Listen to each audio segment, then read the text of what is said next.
Na área, se derrubar, você já sabe, é terremoto. 100 quilos de pura fofura na tela do seu celular. Nós vamos hoje falar um pouquinho sobre Heavy France e sobre Titio Napô, o baixinho mais invocado da história, tá ligado? Então, para você entender Revolução Francesa e para você entender período napoleônico, é necessário que a gente faça essa corridinha aqui, tá? Rapidinho. Galera, Revolução Francesa, se você precisar resumir Revolução Francesa em uma frase, crise do absolutismo francês. E por que o absolutismo francês é tão fundamental para a gente entender esse mundo contemporâneo?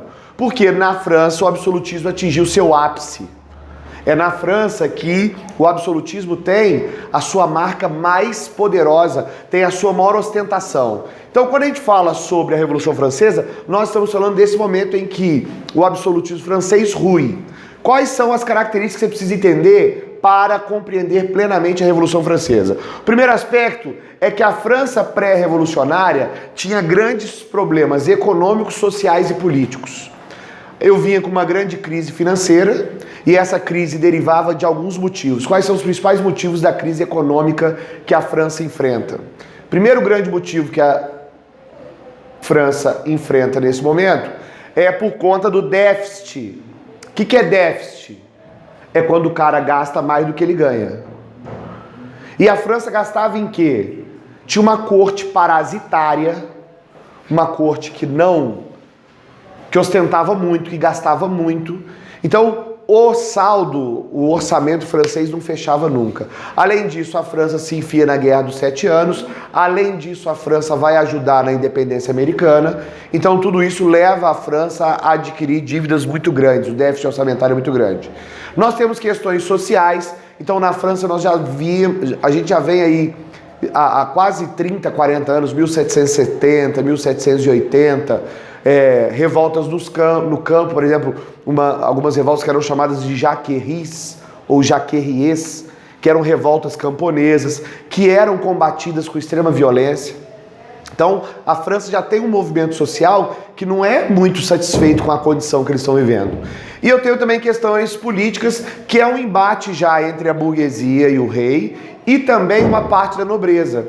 Porque o rei já tinha entendido que essa faixa da população que era muito rica, e aí eu estou falando do clero, eu estou falando da nobreza, que não pagava impostos, ou seja, eu tenho na França uma camada que a gente chama de primeiro e segundo estado, que é uma camada de privilégios. Eles têm privilégios jurídicos, tributários, eles têm privilégios políticos, então esses caras não pagam imposto, e a camada mais pobre paga. Então o rei, o Luís XVI, até tenta fazer uma reforma que coloca esses caras para pagar imposto, reforma que não cola. Como essa reforma não cola, o nosso amigo Luís XVI vai convocar um negócio que chama Assembleia dos Estados Gerais, que era uma reunião de todos os estados sociais da França. Então tinham representantes do primeiro estado, clero, segundo estado, nobreza, e terceiro estado, que tem ali burguesia, sans-culottes, que são trabalhadores urbanos, e camponeses, que são trabalhadores rurais. Suave até aqui? Sim? Essa reunião não vai dar certo, porque o terceiro estado se sente prejudicado na votação. Eles então formam uma Assembleia Nacional Constituinte, ou seja, o terceiro estado, dentro dessa reunião, decide que vai votar uma Constituição. Percebe que agora a França vai deixar de ser uma monarquia absolutista? Ou pelo menos a proposta é que a França vai deixar de ser uma monarquia absolutista para se transformar numa monarquia constitucional. Qual a diferença de uma monarquia absolutista para uma monarquia constitucional? Uma monarquia absolutista? Ou pode responder. Absolutista é quando você tem poder concentrado na mão de um monarca? Isso. E a constitucional? É quando você tem esse poder dividido em fases, vamos dizer assim. Então, aí é uma monarquia parlamentar, tá ligado? Então, ó, eu tenho monarquia absolutista, constitucional e parlamentar. Vamos entender a diferença rapidinho. Monarquia absolutista. O rei faz a lei, o rei julga a lei, o rei executa a lei. Tipo, o rei fala assim, vamos matar todo mundo que tem o cabelo feio. Eu que não tenho cabelo tô bem na fita, né, velho? Eu já me dei bem. Mas o cara que tem um cabelo feio, o cara que tem um penteado... Só que você entende que quem é que julga quem tem o cabelo feio e quem não tem? Quem vai julgar? O rei. É o rei que julga quem tem o cabelo feio e quem não tem. Então, ó, o rei fez a lei, o rei vai julgar a lei, e o rei que vai mandar matar quem não tem cabelo ou quem tem o cabelo feio. Sacou? Absolutista. Monarquia parlamentar. O rei não faz a lei. Quem faz a lei? O parlamento. Então o rei não tem nas suas mãos o poder de produzir uma lei. Há uma limitação do poder do rei. E numa monarquia constitucional, eu tenho uma assembleia constituinte, ó. A gente se reúne, faz uma constituição. O rei vai governar a partir dali. Mas o rei pode contrariar a Constituição? Então você entende que o poder do rei é limitado pela Constituição? O que esses caras querem é isso. Vamos tirar o poder do rei, ter uma monarquia mais participativa. Esse é o grande objetivo desses caras, ok? Então, a Assembleia Nacional Constituinte é instalada. Nós temos como grande marca da Revolução Francesa a queda da Bastilha, 14 de julho de 1789. A Bastilha era uma prisão política. Então os caras vão lá e derrubam. E você entende a importância da queda da Bastilha? A queda da Bastilha é importante por quê? Porque a Bastilha sendo uma prisão onde tinha prisioneiros políticos. E galera, o que é um prisioneiro político? Não basta ser político para ser prisioneiro político, tá? Um prisioneiro político é o cara que é preso por conta das suas opiniões políticas, por conta das suas posições políticas. Então o cara que é pego com dinheiro no toba, o cara que é pego com dinheiro na cueca, esse cara não é um preso político, ele é um ladrão, só que ele roubou dinheiro público. Um preso político é o cara que é preso porque discordou, porque tem opiniões diferentes, porque está criticando o governo. Fez sentido? Então a Bastilha era um lugar... Não, a Bastilha era um lugar onde ficavam os prisioneiros políticos. Você entende que derrubar a Bastilha era um símbolo dizendo assim, ei, acabou, tá, velho? Agora a gente pode discordar. Não pode prender o cara só porque discordou de você. Então, nós teremos agora, então, a Assembleia Nacional Constituinte. Quais são as resoluções dessa Assembleia? Fim dos direitos feudais, aprovação da Declaração dos Direitos do Homem e do Cidadão, ideal iluminista, tá, Gabriel? Ideal iluminista. Quais são os principais ideais iluministas? É isso aí, tá? Então vamos lá? A gente tem aquela ideia do justnaturalismo, lembra? Todo ser humano tem direito à vida, à liberdade e à propriedade. Lembra disso? Então, na Declaração dos Direitos do Homem e do Cidadão, surge o lema da Revolução Francesa. Liberté, égalité, fraternité. Liberdade, igualdade e fraternidade. Esse é o lema. Então, na Declaração dos Direitos do Homem e do Cidadão, esses princípios iluministas ficam bem estabelecidos, tá? Eu tenho o confisco dos bens da igreja. Então, a igreja vai ter os bens confiscados. Os clérigos, o clero, vai passar a ser funcionário do Estado. Então, o Estado agora vai exercer essa função, tá? De remunerar o clero para que o clero tivesse sob controle, tá bom? Então tem um negócio chamado Constituição Civil do Clero. A igreja perde poder. E aí vai ter a aprovação da Constituição de 1791. Aqui eu tenho uma imagem para você dar uma olhadinha aí, ó. Da declaração, uma ilustração, é óbvio, né? Da Declaração dos Direitos do Homem e do Cidadão, tá? Lembrando que essa aqui ainda é uma declaração, assim, incipiente, né? Quando a gente vai fazer lá depois a Declaração Universal dos Direitos Humanos, lembra? A Declaração Universal dos Direitos Humanos, que é depois da Segunda Guerra Mundial, ela vai ser inspirada nesse documento aí, beleza? Ó, direitos naturais do homem, propriedade, igualdade, liberdade e segurança, a educação é direito de todos, a soberania reside no povo, isso é importante, ó, mudou, tá? O que é soberania, galera? O poder. Então o poder vem de Deus? O poder vem porque o monarca é um cara muito brabo e ele é tão melhor que a gente que ele tem que ser rei e a gente tem que obedecer ele? Não. O poder do rei vem de quem? De nós. Então a gente pode destituir esse cara? Se o poder vem da gente?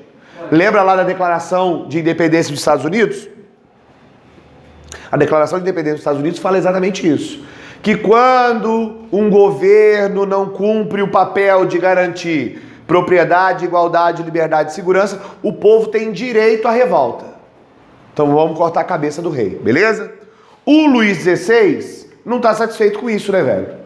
E aí o que vai acontecer? O Luís XVI ganha tempo, ele começa então agora a sua monarquia constitucional, mas, em 1792 ele tenta fugir. Luís XVI tenta fugir. Essa tentativa de fuga é frustrada, ele é pego na fronteira com a Áustria, é levado para a França, de volta, é considerado traidor da pátria e agora a gente tem um novo momento. É instalada a Primeira República Francesa. Então eu tenho a queda da monarquia nacional e a instalação do governo republicano, que vai ser chamado de Convenção Nacional. Então eu tenho instalado agora a Primeira República Francesa. Essa república funcionava assim, ó. Ela funcionava assim, não.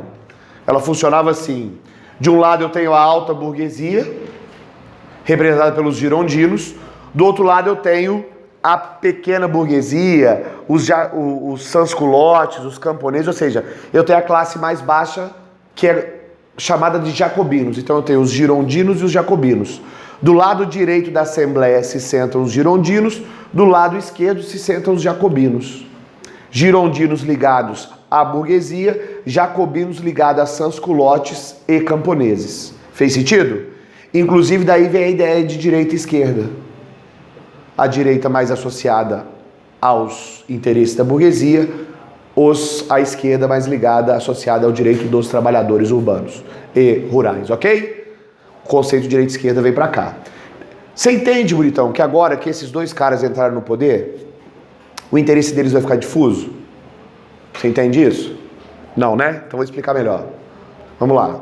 Terceiro estado. Quem fazia parte do terceiro estado? Burguesia, camponeses e sans-culottes. Todos esses três grupos querem tirar o rei do poder? Quer pagar menos imposto? Quer melhores direitos? Todos os três. Show de bola, bom demais. Só que agora que eles estão no poder, o interesse deles continua junto? Continua igual? Ô, viado. Tudo bem? Burguesia, sans-culottes e camponeses. Lembrando que sans-culottes são quem? Trabalhadores urbanos. Pergunto pra você, bonitão. Agora, o direito desses caras, o interesse desses caras está igual?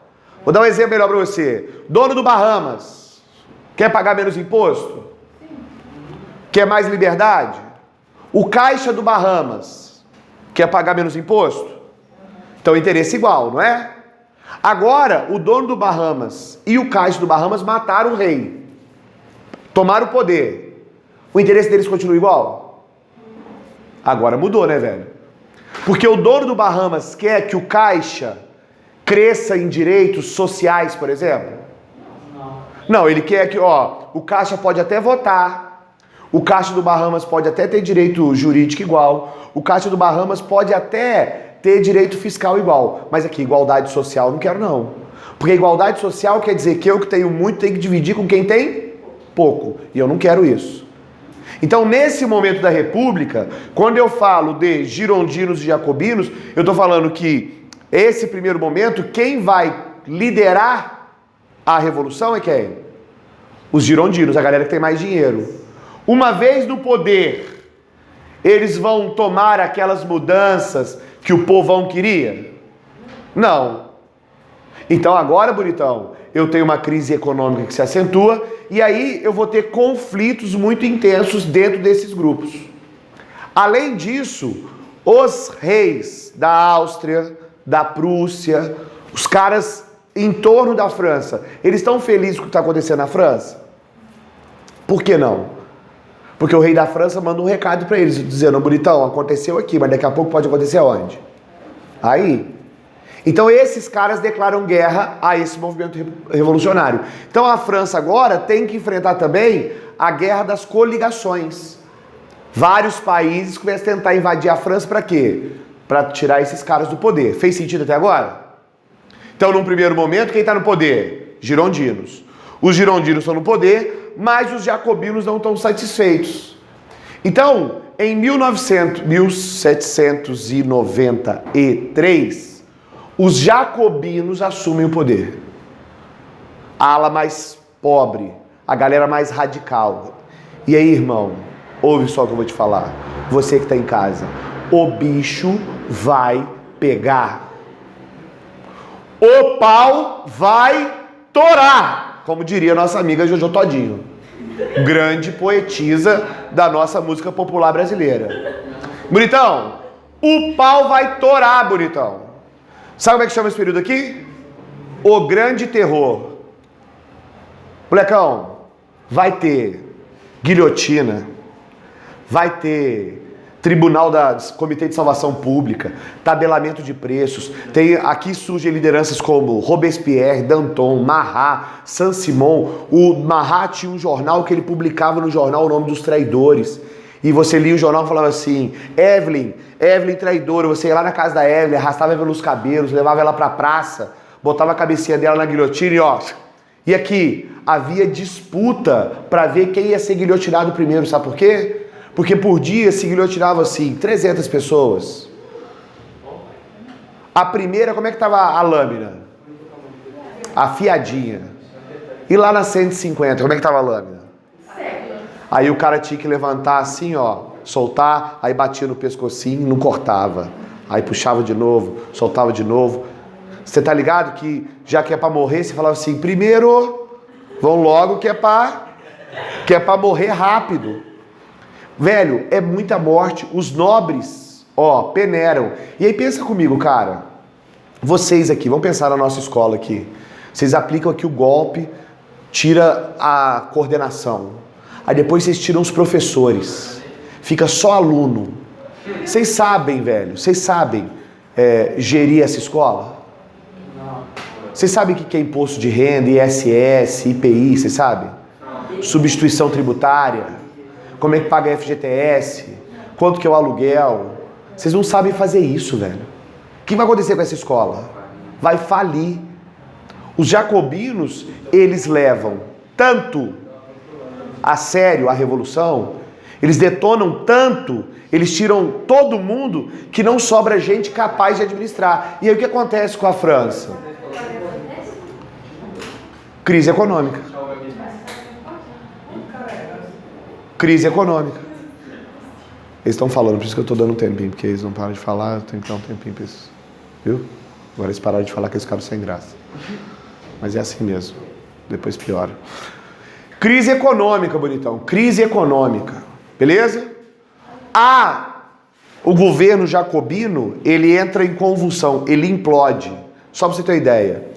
O Marat morre assassinado dentro da banheira. O Marat, ele tinha doença de pele. O Marat tinha... Deixa eu mostrar pra vocês. Vou mostrar a imagem pra vocês aqui, ó. Quadrinho do Marat. Olha aqui, ó.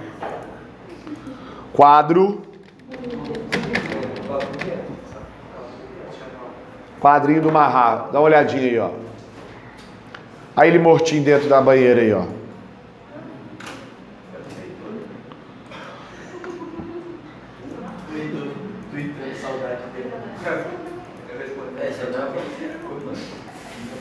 Aí, ó. Esse cara era o Marat. Por que o Marat estava nessa posição aí? Ele era o cara do jornal que eu contei pra vocês. Ele, numa das fugas que ele teve que fugir do rei lá, ele se enfiou no esgoto da França, de Paris. Você imagina o esgoto de Paris, 1770, 1780. Ele pegou uma doença de pele que ele se coçava o tempo todo. Qual era a única maneira que ele tinha para parar de se coçar? Era ficar dentro d'água com sulfato de alumínio. Jogava o sulfato de alumínio, parava de coçar. Então ele atendia. Pode ver, ó, aqui tem tipo uma mesinha em cima da... Porque ele atendia as pessoas, você entrava na casa dele, ia lá no banheiro para falar com ele que ele estava lá, dentro da banheira, ele ficava dentro da água para parar de coçar com o produto lá. Numa das cartas, dos livros que ele faz, dos jornais, ele manda matar um cara que é inocente, um dos muitos inocentes que morreram. E aí, bonitão, a filha desse cara volta lá depois para vingar esse cara e mete a faca nele, então ele morre dentro da banheira. O Danton, que foi um cara que ajudou o Robespierre, também vai morrer na guilhotina. O próprio Robespierre vai morrer na guilhotina. Então você percebe que o movimento, ele é tipo antropofágico, tá ligado? Ele mesmo se devora.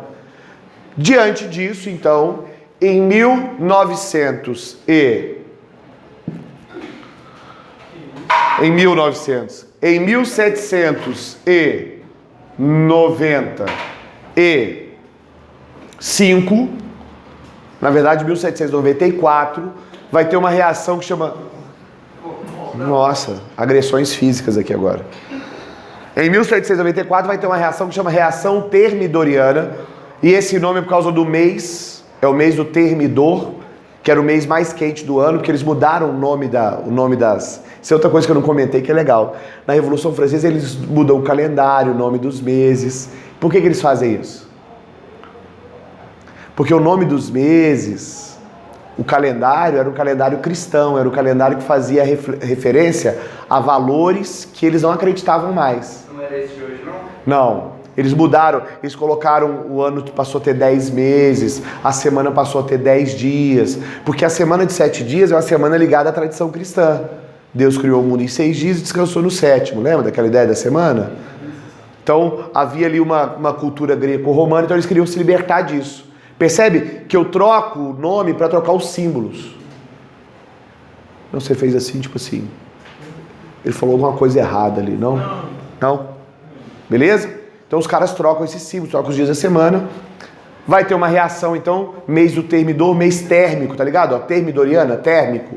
Era o mês de fevereiro, o mês mais quente, tá? E começa um período que chama período de diretório. O que acontece no período de diretório? Alta burguesia mais forças armadas, regime que procurou consolidar as conquistas burguesas e enfrentar os inimigos externos e internos. Então, o pau ainda está cantando nas fronteiras. Dentro da França aqui, os caras vão tentar matar esses caras que eram mais radicais. E nas campanhas externas começa a se destacar um sujeito chamado Napoleão Bonaparte.